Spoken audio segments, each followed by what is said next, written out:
Well, at Youth Culture, we are thrilled to be joined by Elizabeth Oldfield today. Elizabeth, for 10 years, was the director of Theos, the UK's largest religion and society think tank. She has appeared on the BBC One, on Sky News, and has written for The Times and Unheard, among other things. Elizabeth is the author of this wonderful book, Fully Alive, Tending to the Soul in Turbulent Times. And she is the presenter of the Sacred podcast, on which she interviews a range of different people across a whole broad spectrum of religious and political backgrounds, as she discusses with them their deep values and core beliefs.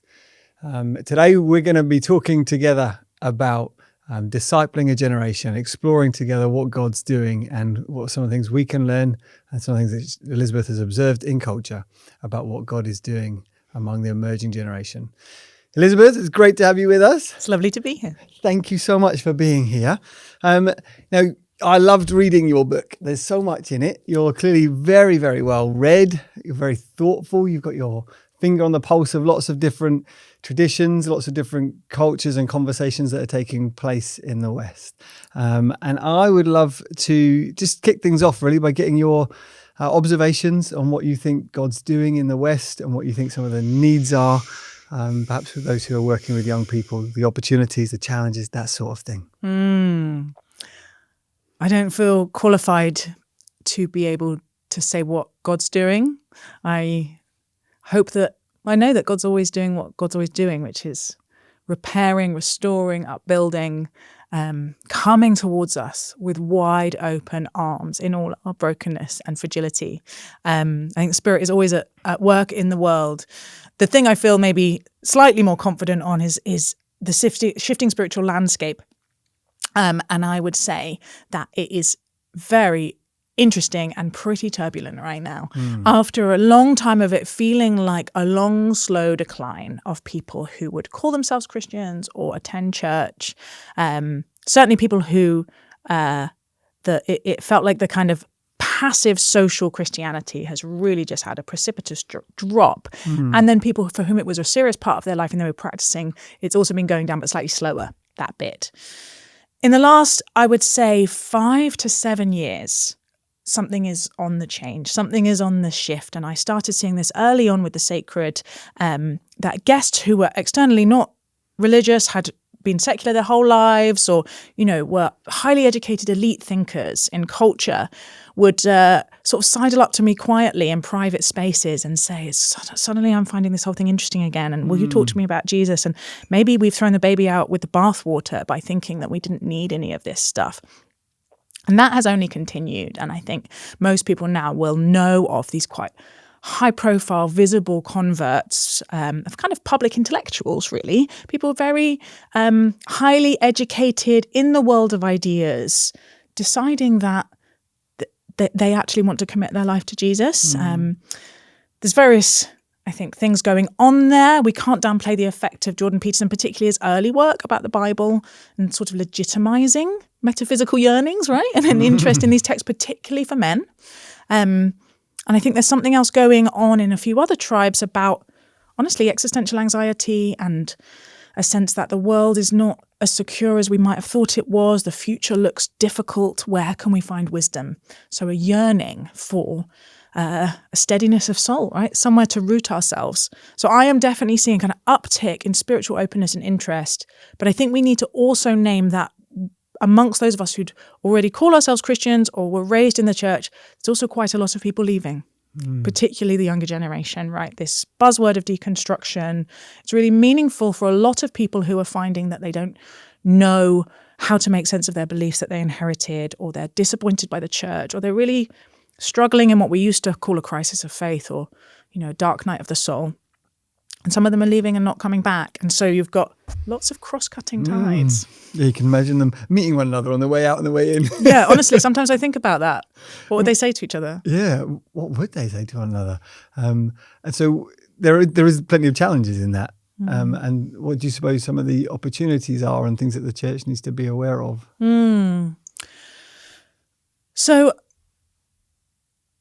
Honestly, whenever I come to a big question like this, I think, gosh, it really is, it's very simple but not easy. And it's the things that we've always been called to, right? To put our roots down deep into the love of God, our own discipleship as individuals and communities, finding the steadiness of soul, to not be just, like that verse in James, just washed around, blown around by the tides of culture, by the changing shifts, either overly depressed by decline or overly excited by what looks like it might be people saying nice things about Christianity in public, and that makes me feel good because that's my tribe, Steadied in the love of God, secure in our identity and our safety in the grace of God, because that stops us, I think, responding to these tides with that slightly anxious, tribal, is it going to make me feel better? Is it going to make me feel like I'm on the right path? And we can then just respond with a kind of openness and a generosity and a peace, actually, to the young people or the older people who might be in deconstruction or doubt. Walk with them without panic, without seeking to control, without trying to hurry them, just with generosity and curiosity and love and hospitality as an open conversation partner. And ditto with the people coming towards faith, not either grabbing them and trying to hurry them up or trying to know what we think about their journey or make it more simple than it is. I often find, particularly when someone publicly converts, I immediately start praying for them at that point, because they have become a symbol and a trophy almost for some people, and they will inevitably hit the dark night of the soul. And I want it to be the long, slow, steady walk of faith, not a big flash in the pan, right? And then I think I have a particular interest in tribes that some bits of the church might find less comfortable. And so particularly people who might call themselves more progressive, more liberal, of which disproportionate numbers of young people would. I think there's just as much spiritual openness and yearning amongst those people. Of course there is. Their hearts are restless until they rest in God as well, right? That they are made in the image of God for the love of God as well. But I have noticed that the church often gets more excited about people getting interested in faith if they feel culturally or politically aligned with them already. And if we don't, if perhaps they have different understandings of gender identity or all manner of any of these neuralgic public issues, our ability to hold open, hospitable, loving, curious space to people not like us who are coming towards faith, I think that might need a bit of work. And I'm always trying to encourage people to just get curious, ask questions, steady yourself even when you're feeling a bit anxious about saying the wrong thing. That's really good. You mentioned that phrase, people who are not like us. And in your book, you talk about the distinction that we make intuitively or instinctively between people like me, people not like me. We move towards one, we move away from another. Yeah. And I think there's a couple of things I'd love to get your comment on, because I completely agree. On the one hand, what we're talking about is the need of the church to meet people where they're at and not try to press them or pressure them or put them off or be too hasty with their discipleship or too put off if they look like they're coming from a very different space to them. Yeah. But for a lot of people at the conference today, they'll be in that space all the time anyway. Yeah. In the professional zone as teachers, just doing youth work in society generally. Yeah. And so for them, they're in that world and they're like, oh, these people are really not like me. How do I bridge the gap between what I'm seeing out here on the streets and how do I get the church ready to handle this distinction? Yeah. And so I'd just love to get some more of your comment about that. People like me, people not like me. Yeah. And how we can, first of all, I guess if you could explain a bit what you mean by that in the book, and then how we can take steps towards people who are different from us. Yeah, I mean, this was absolutely transformative for me. This understanding of, funnily enough, it often starts with so-called sort of secular wisdom, and then I realised that it was there in Scripture all along. But the scientific term is homophily. There's a guy called John Yates who helpfully reframed it as people like me syndrome, which is just a bit easier to get hold of. And it is one of those, it's like a given of the social scientific literature. It is one of the most replicated, widely attested findings of social science that human beings have a preference for people who remind them of themselves. And not just on the big stuff that we've been talking a lot about, like skin color or gender, but on as arbitrary things as eye color, height. Like if you're wearing the same, if I'm a glasses wearer and I now notice it, if I see someone who wears the same glasses as me, I'm like, oh, you seem like basically the same. You seem like a nice person, someone who uses the same notebook brand, if they like the same music. Like, we are constantly scanning the world for these points of connection. And as soon as we see something about someone that reminds us of ourselves in this adorable, slightly pathetic way, we feel safer with them. It's just, and it doesn't make us a bad person. And as far as we can tell, it's true across cultures, it's true across age groups. We just need to accept it as a point of ourselves. It's one of the things I will have a chat with God about. Like, why is this? But in and of itself, it's neutral, right? You can, if people love the same music, it is a lovely thing when they come together and enjoy the same music together. It's not necessarily something to be terrified of, but it's something that we need to hold in check. And so I was reading about homophily and the way it interacts with fight or flight, which is the sort of threat reaction, the way when we feel tense or uncomfortable, that homophily, that people like me syndrome gets ramped up, and we feel like, actually, to feel safe, I want to withdraw into people who remind me of myself, into my tribe. And how that dynamic we see playing out on almost every issue.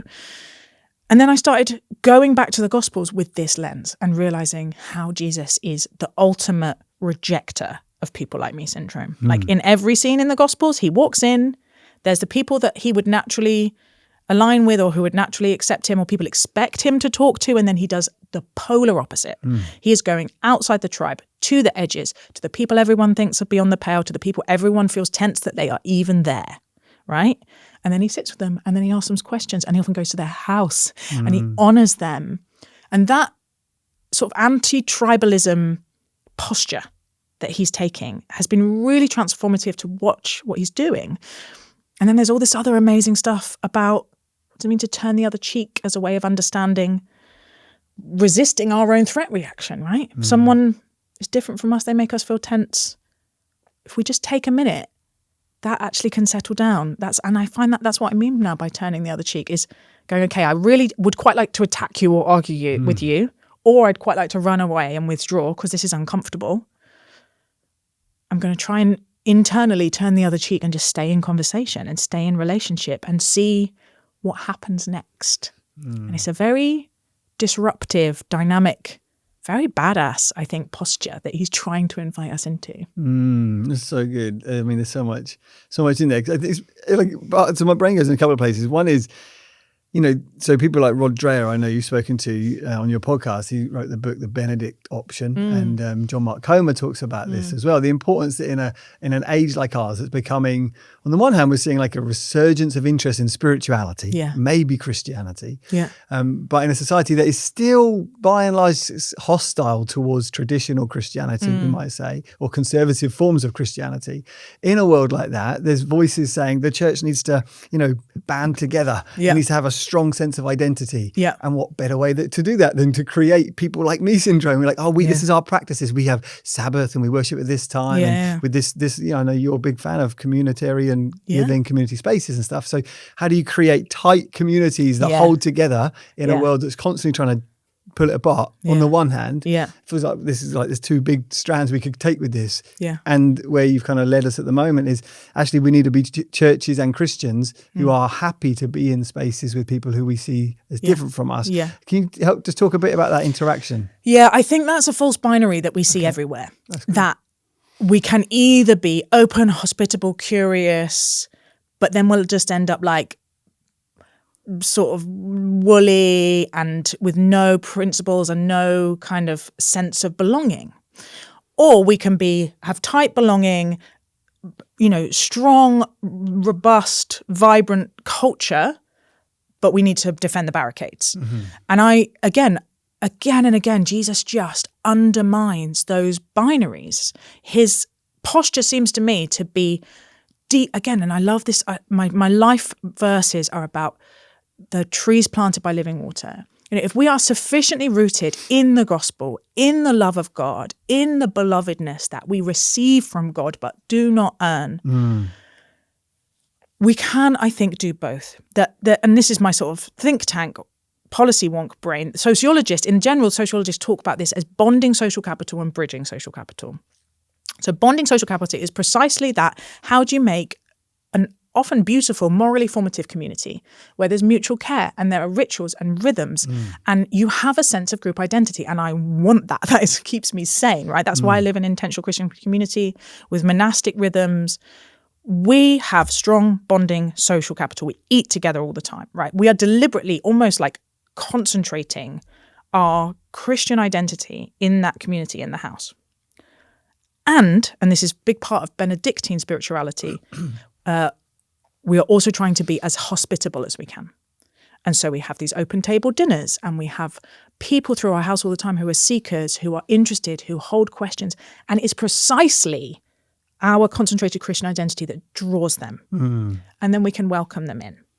And so knowing who we are in God when we are not anxious, and this is where John Mark Cohen was so great about actually that tense, hurried, non-Sabbathed state of mind that we get into really contributes to a lot of this defensive and defended posture towards the outsider.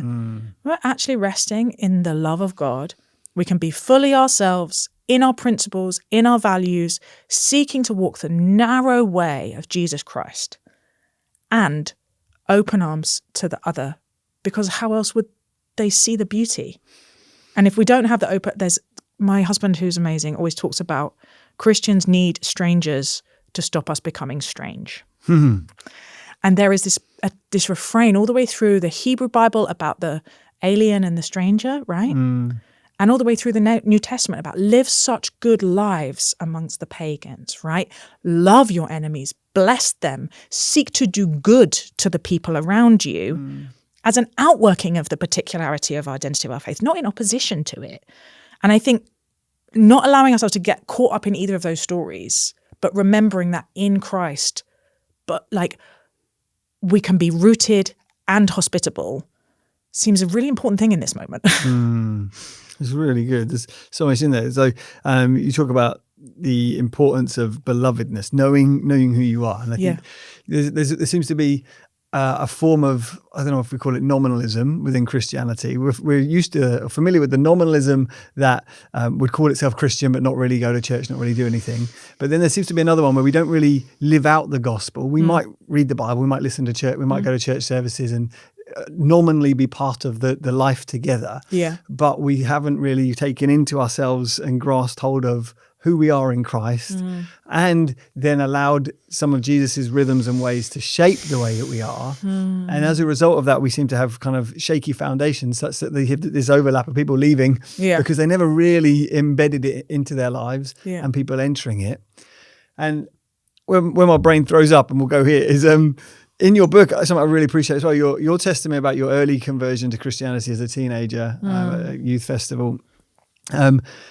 But you came to a point of deconstruction to some degree, or disavowal of your faith to some degree, and used this phrase in your book where you said, I never really applied my intellect to my faith. You're obviously a very smart person who's read a lot and thoughtful. And yet you said of yourself, I kind of embraced it, but not deep enough, and so it was put off. And I think there is whether it's a caricature or not, there's some truth to it. There is a case that evangelicalism, churches like ours, can be a bit intellectually light, and we don't go deep root. We're not deep rooted enough in a lot of the way we think and inhabit and embody.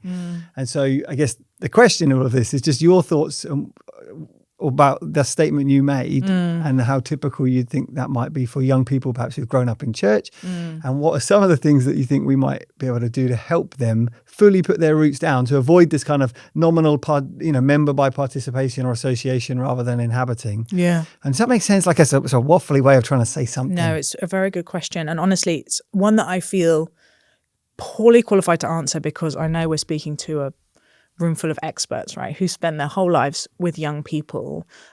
So honestly, I think I probably have more to learn from this conference than teach.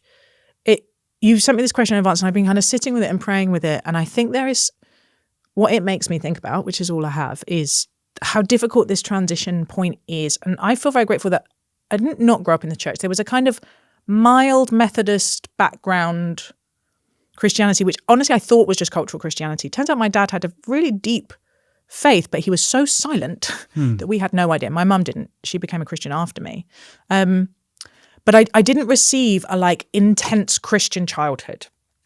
So when I came to it through this ecstatic experience, it was really fresh and new. And I was old enough, honestly, my brain was developed enough that it was immediately strange and complex and capacious and amazing and overwhelming and beautiful and rich, right?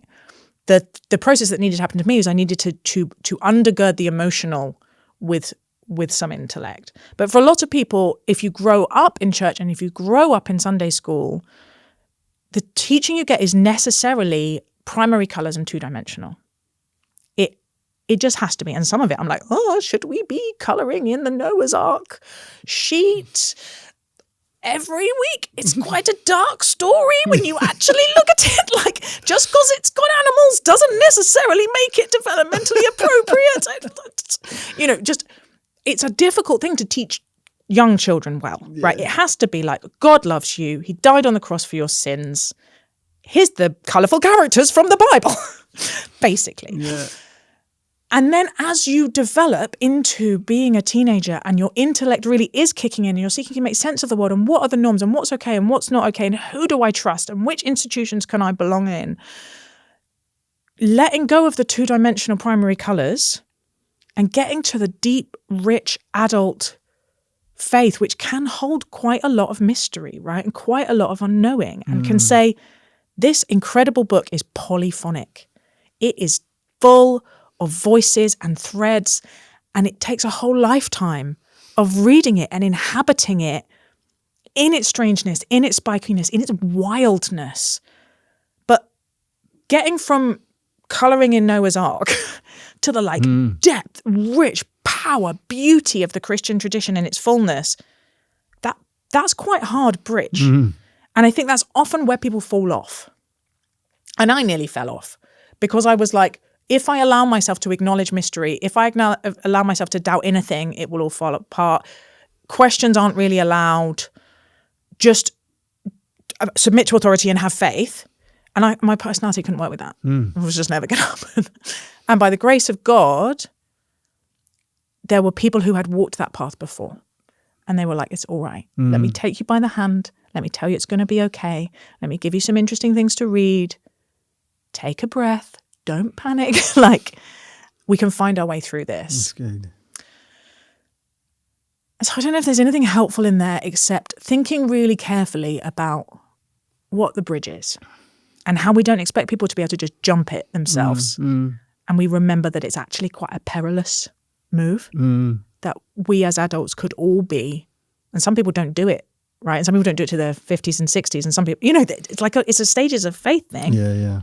How do we take the hand of young people and help them drop down the level to where the treasure really is? Yeah, that's really good. I mean, partly what's happening as a young person's growing up in church is that through their teaching and catechizing, if you like, we are trying to create a scaffold within which they're going to be able to hold and handle some of the gospel truth. Because as one of your guests on your podcast, I think it was Peter Hitchens, just pointed out, like, it's a very hard, intellectually, you've got some very hard ideas in Christianity, actually. Yeah. So the more secular and post-Christian we become, the harder actually it's going to become to help people think Christianly and biblically. So the more we could do to create a scaffold. I don't know if I agree. Okay, go on. Like, I think it really depends on your temperament. Like, for me, so this is a kind of, keep Christianity weird thing. So what I'm seeing, the people who are coming through to our house and in private conversations who are of the younger generation who have no scaffolding is easier. Oh, okay. It's the like vague background Christianity. Rowan Williams talks about the task of sharing the gospel in this age is not telling something that they don't know, is telling them something that they think they know, but they don't. And I think of it as almost like inoculating them against Christianity with a really mild dose. So then the full strength thing just bounces right off. Yeah, that's true. Sometimes, and obviously I'm raising my children in the church. But my husband and I had this genuine conversation. Like, we both became a Christian a bit later. Yeah. We felt like we actually dodged a lot of stuff that we needed to unlearn.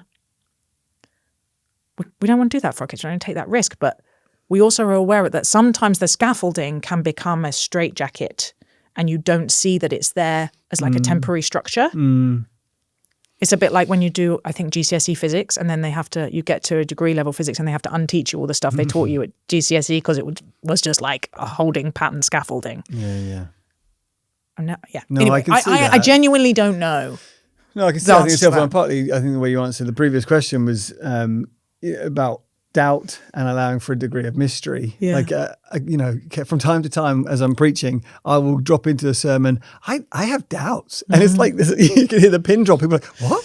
Are you allowed to say that you have doubts?" I'm like, Yeah. "Yes." It's like there is mystery inherent in this, and I think It's part of not what an obvious thing to believe. No, part of what puts people off is this claim that we can speak for God at all given moments. How you began this conversation was, I can't speak for God. Yeah. And yet there's sometimes a presumptiveness that says, because we've got this book, the Bible, Yeah. we know exactly what God's doing at any given moment.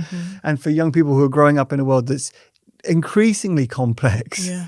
and they're so aware, like no one seems to know what's going on. Yeah. The least the church can do is say, yeah, and mysteries are part of life. Yeah. And you need to learn to, Yeah. I was going to say, you need to learn to inhabit it. And that's why I Yeah. really want to talk about something else that you said that I think is so helpful.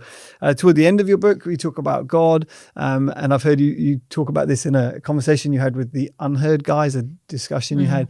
You talk about the importance of helping people to inhabit a belief in God. And perhaps if we're talking at the moment about raising young people in the faith, then a lot of what we're talking about is putting the scaffold and structures in place that make it plausible for them. So can you help us think through both how that concept of what we mean by the concept of inhabiting a belief in God that makes it easier for us to believe in God, both for kids being raised in the church, kids outside the church. Where do you want to go with that? Yeah. I think I've just changed my mind.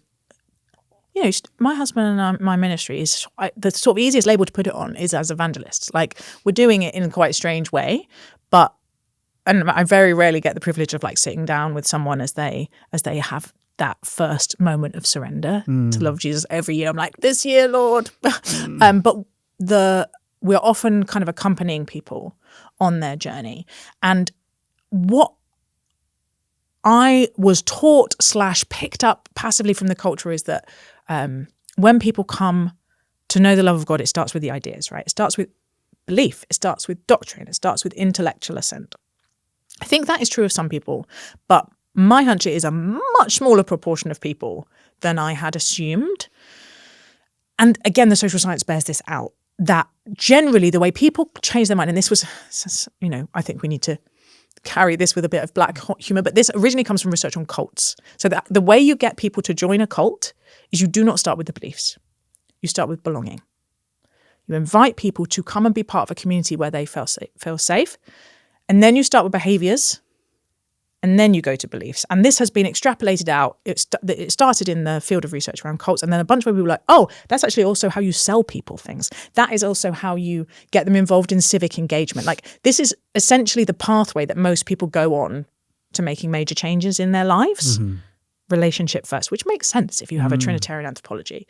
I love your vocabulary. There's so many words. Sorry. I love this. Keep going. Yes, if you believe that human beings are made in the image of a Trinitarian God, then our most fundamental identity is relational. So I think, in some ways, this is like teaching grandmother psychologists. Youth workers all over know that just create a place where young people want to be, right? Where they feel seen and loved and known and able to be themselves and have a lot of fun. This is like a basic, obvious thing, but I think knowing that actually is the starting point for most people. And then I think often what happens is we go, okay, we know belonging is a good place to start. Right, now we go to beliefs. Right, now we're going to just be like, you are adopted as a predestined as a son, or whatever it is. Like, we're going to go to some quite chunky doctrine. And I have come to believe that this middle step, which is about behavioural practices, is really, really powerful. And again, it's not like youth are not told that it's a good idea to have a quiet time, right? It's a good idea to read your Bible.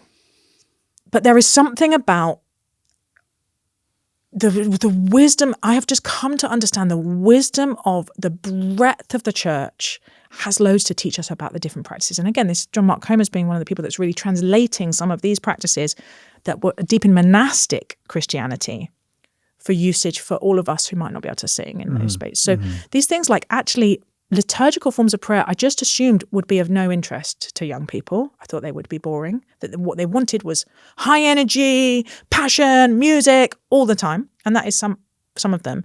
But we invite young people to come pray Compline with us, which is like strange, old, plain, with candles, in the dark, regularly. And lots of people who would not call themselves Christians are like, yeah, I want to come to that. Something about it. I need it. And so exploring what are the practices and the habits that can help us inhabit this story, even actually when they seem slow and steady and calm, is, I think, part of the process of, I know better people, or older people and adults. Again, often they're like, I'd like to believe, but I can't. I say, have you tried practicing? Mm-hmm. Try these practices. And it changes things, right? It creates imaginative possibilities, opens up space for the possibility then of belief. Because I think for a generation, which I think is probably dying out, but still very much in our culture and our education of young people, we have been drilled into a kind of a materialist metaphysic has been drilled into us, whereby we think the only thing that's real is what you can touch. Yeah. And I think more and more people are becoming disillusioned with that. Yeah. And I wonder, we'll come and talk about this in a second, but I wonder partly it's to do with the internet and the digital space that young people are inhabiting so much more, which is immaterial, not material, not physical. That's the word. Yeah. I'm trying to copy your vocab and I can't do it. Don't. I want to hear yours. But yeah, but partly there is that. I can't remember where I was going with that comment. Where was I going?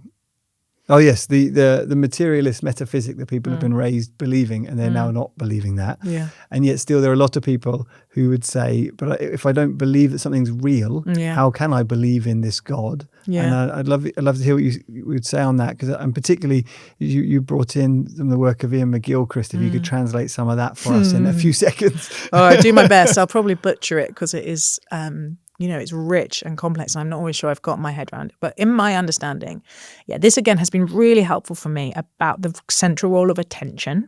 And I think that's why that practices bit is so important. Because McGilchrist says, attention is a moral act, and what you pay attention to changes what you are able to see. And so the kind of default atheist or secular worldview would say, well, I don't believe in God because I can't see God. Or I don't believe in God because I haven't experienced God. And I want to both say, sort of acknowledge that pastorally, be like, that sounds hard. Like to understand that that's not, the biggest gift and treasure of my life is that I have experienced God, right? So not to be sneery about it, to respond with some compassion. And then for those people who say that they want to believe, the reason that my response is often try practices is because practices are a form of attention training. And the sort of McGilchrist it gets called a hemisphere hypothesis, is that the left hemisphere of the brain and the right hemisphere of the brain pay attention in different ways. And the left hemisphere of the brain likes things to be abstract, linear, basically looks at the world as if it's a machine, wants to take it apart and see how it works. The right hemisphere of the brain pays attention to the whole and the connections between things and the relationships between things, and in a way that creates, and they work together all the time, and you can oversimplify this, but the intuition, imagination, and this thing that we might broadly call faith or spirituality are both kind of right hemispheric ways of paying attention to the world.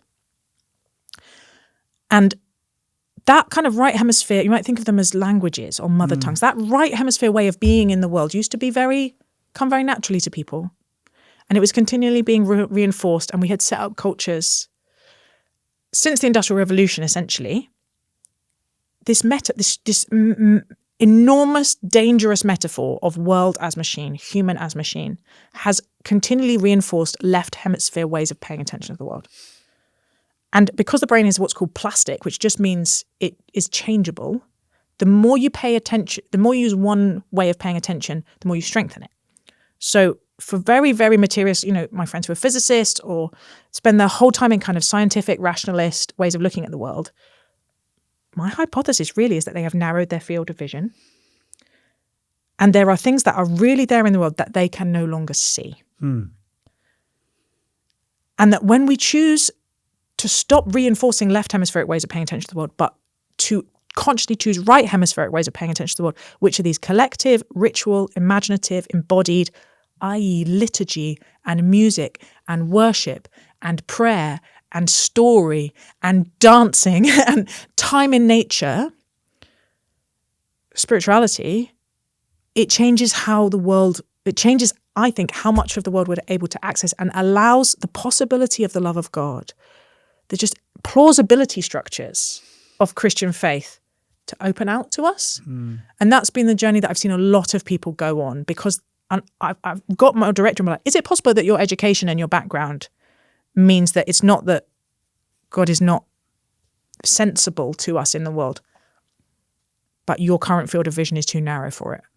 And if you want to believe, the next step is actually to try and broaden your attention so that you can see what's really there. That's really good. I think it's relevant for this conversation about reaching or discipling an emerging generation, because where they're coming from, their starting point. So I think something like 60%, you would know actually, he's a think tank runner, 60% of under 30s would say they've never knowingly met a Christian or a practicing Christian, or 2/3. So it's a high percentage of people. And so if any of them are coming to church, they actually first need to be taught to see the world differently than they've seen it. And how do you think things like the internet then, and the digital spaces that so many young people are forever inhabiting, is helping and hindering us and helping young people on this journey towards a broader understanding of God's world? Yeah. I'm becoming fairly fundamentalist that the way we're using information technology is like deforming us. So I like this word formation, which is really, who are we becoming? It's very deep in our Christian tradition. And I think most of our use of digital technology is deforming us, because what it's doing is fracturing our attention. It is continually pulling us in all these different directions, largely left hemispheric ways of paying attention, pulling things apart, context collapse, scattering our ability to sit and be, right? To sit and sit at the feet of Jesus for any length of time, or even just to sit and experience the world as it comes to us, rather than feeling like we need to grasp it and essentially kind of mine it. That's the left hemispheric posture, is I want to take this apart and work out how I can use it. The right hemispheric one is I just want to receive it. And that without a right hemispheric way of paying attention, it's actually really difficult to worship. It's really difficult to know our inner world, to have any deep-rooted wisdom. And so I'm a radical hypocrite on this, as on so many things. I am constantly battling with my boundaries and my blockers, and whether social media is actually a fruitful thing to be using for my work, or I shouldn't be. Like, my children have to hide my devices when we do Sabbath, like put them somewhere in the house where I can't find them because my willpower is so weak, right? So I haven't got this worked out, but I am increasingly thinking this is the biggest threat to our ability to grow up our souls and be fruitful in the kingdom. That's really good. So we talked about so far the importance of trying to create communities and be people who aren't afraid of people who we don't consider to be like us, to create Christian culture and cultures in our churches and spaces that allow for an embracing of degrees of mystery. I think we've talked a bit about some of the things and the importance for different alternative practices to help reform us so that we can see the world differently. And I think as we talk about the internet and digitality, Jonathan Haidt's book, The Anxious Generation, is making this much more widely known about the damage it's doing to us. But I think there is a fracturing of our attention and our mental faculties that is leading to this mental health epidemic among young people in particular, which is perhaps why some of these more traditional, contemplative, embodied practices of Christian formation will be useful, because it I don't like this language, but it puts people back in their bodies again, when for so long all they've done is lived in their heads, or just looking through their devices. Somewhere else in the world, right, with our imagination. And I think there's partly that. So there's stats as well that comment that the emerging generation is among one of the loneliest generations that we've ever seen. And I'd love to just hear your reflections on why you think that loneliness is becoming such a problem for young people, and what are some of the things that we can do within the church to help. So I think this is, as so often is, it's that young people bearing the brunt of wider trends that we have not got on top of. We are all the loneliest that generations have ever been, because of this dissolving of social bonds. You know, Robert Putnam wrote this big study called Bowling Alone in the States at least 2 decades ago, which was about the death of civic infrastructure. It wasn't just that we, you know, were no longer going to, so many of us going to congregations, but also not joining clubs, right? I don't know about you, but my mum and dad's generation, they were in the WI and Rotary or the Working Men's Club, or just they knew their local embodied community and they had a stake in it and they were part of things. There's been demographic shifts pre-internet that meant that was less and less common, and that's really about prosperity. It's about, if we are rich enough not to need each other, we often choose not to be with each other because other people are difficult and annoying. And I think part of our discipleship is learning to be with each other even though they and we are difficult and annoying. But if you haven't got structure to hold you into that, you won't do it because it's hard. Those kind of like, and this is in C.S. Lewis's The Great Divorce, right? This is definition of hell. Humans just moving further and further out and away from each other. So that was already happening. But when you have the internet, and particularly the kind of app-based, frictionless economy, which is constantly going, how can I reduce inconvenience and discomfort to the absolute minimum, i.e. the other people who are difficult and annoying. We no longer have these basic touch points in shops, you know, in having to go anywhere. Everything can come to us without the need of relationship. Andy Crouch is really great on this. And I think that inability to be with each other because we're not forced into by the scaffolding and the infrastructure of civic life means that we have learned to tolerate each other less, which means it becomes a vicious cycle. Sarah Stein-Lebrano calls it social atrophy. A just shrinking of our ability to tolerate the presence of other people, even whilst that is our deepest longing for connection and relationship, right? We long for God and we long for each other. Love the Lord your God with all your mind, heart, soul, and strength, and love your neighbor as yourself. This is the whole law. Love God, love other people. And they seem to be related, right? That we have forgotten how to be the relational creatures that we were made to be. That's a load of probably useless analysis. What does it mean for young people? I don't know. I'm pretty sure everyone listening to this knows better than me. The things we've learned in other contexts that might apply are honestly like Christian intentional community. I think, radical and weird as it is, has an opportunity to disrupt some of these rhythms. I don't feel lonely really ever now, which is an amazing gift. And I am raising children in a setting in which they have other adults, people who love God, who look very different from their parents, who have different passions and trajectories and temperaments around them, involved in their life. I'm like, how do I insulate my kids from this? I know, we'll become a big weird commune. But also those practices and habits of hospitality, which actually still, I think the evangelical church does better than almost anywhere else, which is invite people for lunch. Don't worry if your house is a mess. It can just be pasta. We don't need to perform for each other, right? Being in and out of each other's houses, actually doing life together. My experience is that evangelical churches are one of the few places where that actually happens. But even there, I imagine these trends means it's getting harder. So we need to fight for it. That's really good. I mean, you hear what's behind the stats of the amount of hours young people are spending on devices. I was talking to one girl the other day who said her device told her she spent 18 hours on her phone the other day. I was like, oh my goodness. But what's behind that? The impulse that does that is a longing for connection with others at a time when society is fragmenting more and more. You know, the not like me syndrome means that we're pushing further and further away from each other. The increasing wealth means that we don't need to see each other as much. Also at a time where we're more and more aware of some of the impending global crises, whether through war or climate change, that are facing us. And so there is just anxiety at a level. The people are longing for connectedness. And I think so much of what you're saying about how Christian communities can help us, we've got the resources for this in the gospel because God, who is not like us, welcomed us. God, who was an enemy of ours, made peace with us and included us. That's the gospel message that we get to embody and live out. And so many of the people at the conference today watching this are working with young people in so many different settings. So it's, in partly, a lot of what you're saying is empowering them to lean in towards some of these things that they just think are normal to them, realize that that's not the norm for so many young people, and yet it's exactly what they need as well. And I do think empowering parents, and I'm always aware of how easy this can trigger people into feeling judged and how difficult these choices are to make.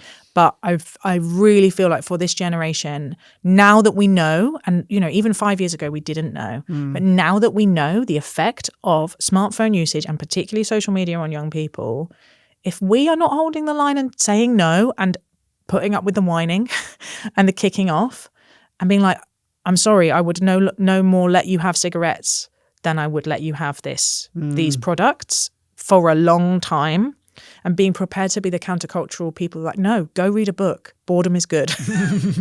Boredom is actually a gift to you. I wish I could remember how to be bored. This is a way that I love you as a parent, kindly and calmly, not in an authoritarian, punishing way, but just to actually, this is a really strong boundary, and it's a way we want to be distinctive. That's really good. The way we want to be distinctive, I want to pick up on that word because you also used a phrase earlier as well about not being afraid of the weirdness of Christianity. And I know it's not necessarily a linear question following on from what we've been saying, but going back a bit to talk about modes of attention. One of the things I, really appreciate about your book is the way that you are happy to own what we might say ecstatic, mystical, charismatic Christian experiences in a way that for a long time as Christians, we would have downplayed some of those kind of personal, private, weird experiences of the supernatural. But you're happy to own it, and it seems that isn't rejected or battered away by people you're talking to in a way that we may have thought that it would by materialist-minded people. There's a curiosity. So could you talk a bit about why it is that you're happy to own that in public, and the fact that you speak in tongues and cry on the floor at the back of church, whatever, dance around, which for a lot of us in charismatic churches, like, she's one of us. That's what we do. People like me. But we don't, people like me, that's why she's part of our tribe. That's why you're here. But we don't always own that because we think, oh no, we've got to downplay it. And for a long time, it's maybe linked, but there was this trend towards seeker-sensitive churches that downplayed anything in the gathered church that you wouldn't find in the world. And people are realizing, but people come to church for something different. So I'd love to just hear your comments on spiritual experiences versus kind of a material metaphysic. Yeah, my experience of it is that I have only ever been met with hunger and curiosity. Like the fact that I live in Christian community and the fact that I have ecstatic experiences are by a million miles the most interesting thing about me to people outside the church. And the open doors for rich and meaningful conversations at depth that those two things provoke outweighs everything else. I think I got comfortable with it partly because I have a slightly mischievous streak, and I was in a very secular policy setting at the RSA talking about spirituality, and it was all psychologists and sociologists, and they were talking about all the stuff I used to do at the think tank. What's the data about religion and what might it do for objective well-being, blah blah blah blah. And no one was showing any of their cards, and I was like, this is really talking around the center of the thing. And so I just for fun basically was like, so I pray in tongues. Does anyone want to talk about that? And the energy changed in the room, and it changed the whole conference because suddenly we could show up as ourselves and admit that we have metaphysical yearnings and experiences of awe and wonder or transcendence are one of our deepest needs, and that we are not this like calculating machine. And so I had this moment of proof where I was like, saw this for a game of soldiers. How do we make this more interesting? And then the way it opened up. So I realized afterwards that the reaction was not what I thought it would be. They didn't go, you were crazy, who we didn't want to talk to. They were like, you seem interesting. Tell me more. So once you've got that proof of concept and you just keep doing it, and because I don't want to be ashamed of it, right? I refute and I reject that kind of social status that the highest status is the most rationalist, essentially, no offense, male.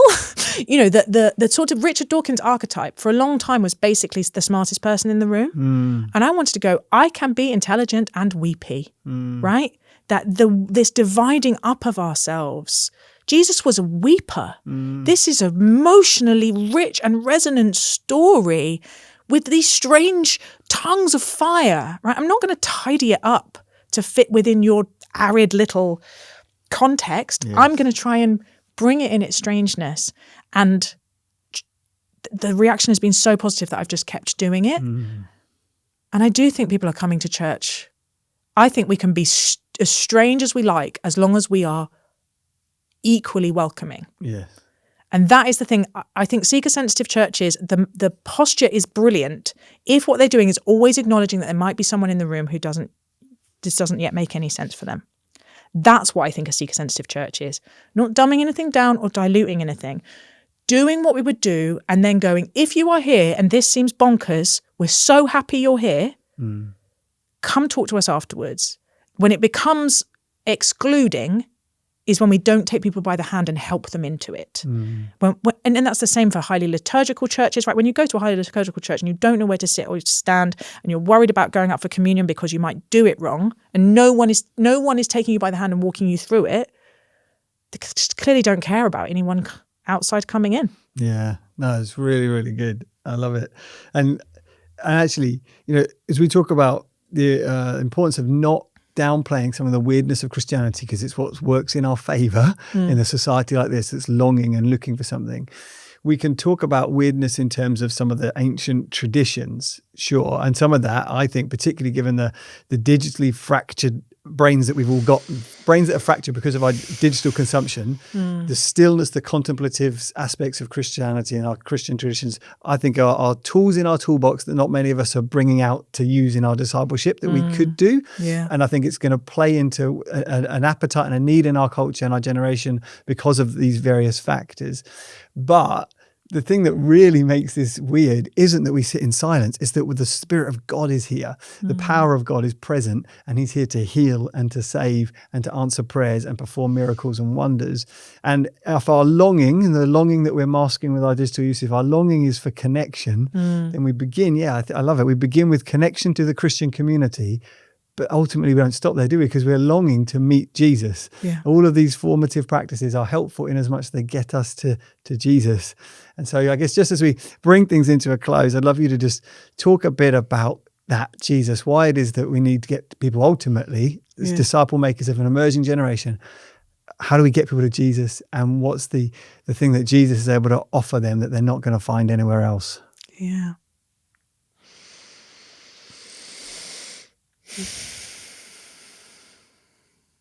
I sort of don't know how to put words to it, really.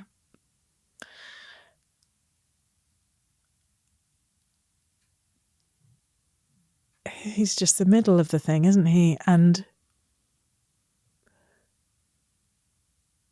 I always come back to the concept of grace and how strange it is and how psychologically difficult to get your head around, because it's not a logic that's at work in almost any of the rest of our life. And to say to someone, I was having a conversation with a guy called Damir Marisic, who's a Washington Post editor, and I was doing a podcast with him about the book. And he said, could you, I hear Christians use this word grace and I have no idea what it means. Could you tell me what you mean by it? And I was like, this is holy ground. But to say to someone, because of the coming close of God in Christ, because he didn't ask us to build a ladder up to him, but came towards us, came to get us, came running down the road towards the prodigal son, and then said, it's done, right? It's finished. That fracture, that disconnection, it's done. It's like, it's dealt with. You are free. You are loved. You are seen. You are known. You are beloved in your bones. We get to be in the world. And I feel like I only have this in focus maybe like 4% of the time, but we get to be in the world in a radically different way, with a lightness of heart and a not taking ourselves seriously and a trust that these circumstances and these situations will pass, but that we are safe. And we're going home, right? And so the person of Jesus in all his enigmatic and complicated and compelling strangeness in the Gospels, and this, whatever it is that happened on the cross, and 3 days later, feels to me to just like sticking an enormous metal pole into the working of the machine, right? The logic of the world gets exploded from the inside by that story. And that machine is fighting it, right? Wanting to treat humans as machines and say your worth is based on all these external things is only strengthening. The spirit of the world is at work.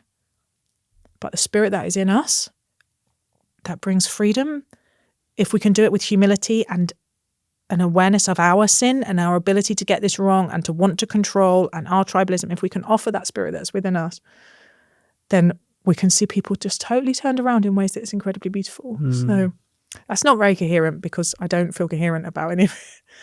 But it's where it's got to lead in the end, I hope. It's so beautiful. The word that comes to mind is the word epicenter.